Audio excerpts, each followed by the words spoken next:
Entry level smartphone হিসেবে Samsung Z series বাংলাদেশে খুবই পপুলার। এর আগে স্যামসং লঞ্চ করেছিল স্যামসং Z30, আর সেই সময় ফোনটির ব্যাপক চাহিদা ছিল। ঠিক 2021 এর শুরুতেই স্যামসং লঞ্চ করেছে মাইনর কিছু ইমপ্রুভমেন্টের সাথে স্যামসং Z30 Pro। তো স্যামসং Z30 থেকে Z30 Proতে কি কি চেঞ্জেস থাকছে, এর প্রাইস কত এবং ভালো মন্দ সকল দিক জানাবো আজকের এই ভিডিওতে। আর আপনি যদি এই চ্যানেলে নতুন হয়ে থাকেন, please hit the subscribe button. তাহলে চলুন ভিডিওটি শুরু করা যাক। প্রথমে কথা বলবো এই ফোনের বিল্ড কোয়ালিটি ও ডিজাইন নিয়ে। তো ডিজাইনের দিক থেকে স্যামসং Z30 এবং Z30 Pro দুটি ফোনই অলমোস্ট সিমিলার।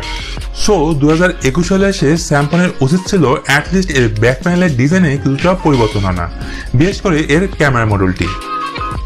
আবার এই ফোনের সামনের দিকে থাকছে 5.2 ইঞ্চির HD+ বিনস ডিসপ্লে।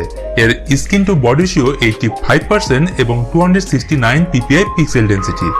এছাড়া এই ডিসপ্লেতে থাকছে 2.5D কার্ভ গ্লাস এবং 16 মিলিয়ন কালার অপশনের সাপোর্ট। সুতরাং এন্ট্রি লেভেল স্মার্টফোন হিসেবে এর ডিসপ্লে কোয়ালিটি আমার কাছে এভারেজ মনে হয়েছে। যাই হোক, এবার কথা বলা যাক এই ফোনের পারফরমেন্স নিয়ে। স্যামসং Z30 মতো Z30 Proতেও মিডিয়াটেক হিলিও A25 অক্টোর প্রসেসর ব্যবহার করা হয়েছে। এটি মূলত এন্ট্রি লেভেলের প্রসেসর। এতে জিপি হিসেবে থাকছে পাওয়ার GE8320। সুতরাং ডে টু ডে লাইফের নর্মাল কাজগুলো কোনো সমস্যা ছাড়াই করতে পারবেন। তবে যারা গেমার লাভার আছেন, আমি রিকমেন্ড করব এই ফোনটি না কেনায় বেটার হবে।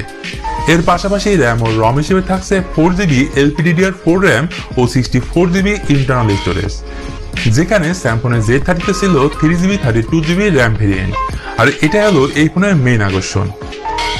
তাছাড়া অপারেটিং সিস্টেম হিসেবে থাকছে অ্যান্ড্রয়েড 10, যা অনেকটা পিওর স্টক অ্যান্ড্রয়েডের এক্সপিরিয়েন্স পাবে। এর সাথে সিকিউরিটি হিসেবে ফেস আনলকের পাশাপাশি থাকছে রিয়ার মাউন্ট ফিঙ্গারপ্রিন্ট সেন্সর। এছাড়া অন্যান্য ফিচারের কথা বলতে গেলে এই ফোনটিতে থাকছে Google assistant button, dark mode, notification light, smart গেস্টার সহ দুর্দান্ত সব ফিচার। এবার কথা বলা যাক ফোনটির ক্যামেরার ব্যাপারে। ফোনটির পেছনের দিকে থাকছে ট্রিপল ক্যামেরা সেটআপ, যার মেইন ক্যামেরা 13 মেগাপিক্সেল। এর সাথে থাকছে 5 মেগাপিক্সেলের আল্ট্রা ওয়াইড অ্যাঙ্গেল লেন্স এবং 2 মেগাপিক্সেলের depth sensor. Overall sharpness, details এবং ডাইনামিক রেঞ্জ এই প্রাইস সেগমেন্টে ঠিকঠাকই আছে। আর ফ্রন্ট ক্যামেরা হিসেবে থাকছে 8 মেগাপিক্সেলের সেলফি ক্যামেরা। স্যামসং Z30 Proর ইন্টারেস্টিং ফিচার হচ্ছে এর ব্যাটারি ক্যাপাসিটি। তো ব্যাটারি হিসেবে থাকছে 5000 mAh বিগ ব্যাটারি এবং বক্সের সাথেই থাকছে 10 ওয়াটের নর্মাল চার্জার, যা দিয়ে এই ফোনটিকে প্রসেস করতে সময় লাগবে প্রায় 3 ঘন্টার মতো। যদিও চার্জিং পোর্ট হিসেবে থাকছে মাইক্রো USB পোর্ট, তবে এখানে যদি টাইপ সি পোর্ট দেওয়া হতো আরো বেটার হতো।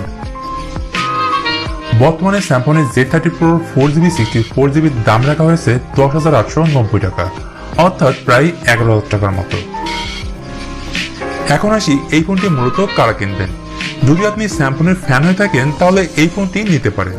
তাছাড়া এই সেম প্রাইস সেগমেন্টে বর্তমানে পেয়ে যাবেন Realme C12, যার performance, battery backup must better হবে। তো গাইস, এই ছিল স্যামসং Z30 Pro ব্যাপারে ফুল ডিটেলস। আশা করি এই ভিডিওটি আপনাদের ভালো লেগেছে। আর ভিডিওটি ভালো লাগলে লাইক, কমেন্ট ও শেয়ার করতে ভুলবেন না। আর সাবস্ক্রাইব তো মাস্ট। তো দেখা হবে পরের ভিডিওতে। সে পর্যন্ত ভালো থাকবেন, সুস্থ থাকবেন, টেক কেয়ার।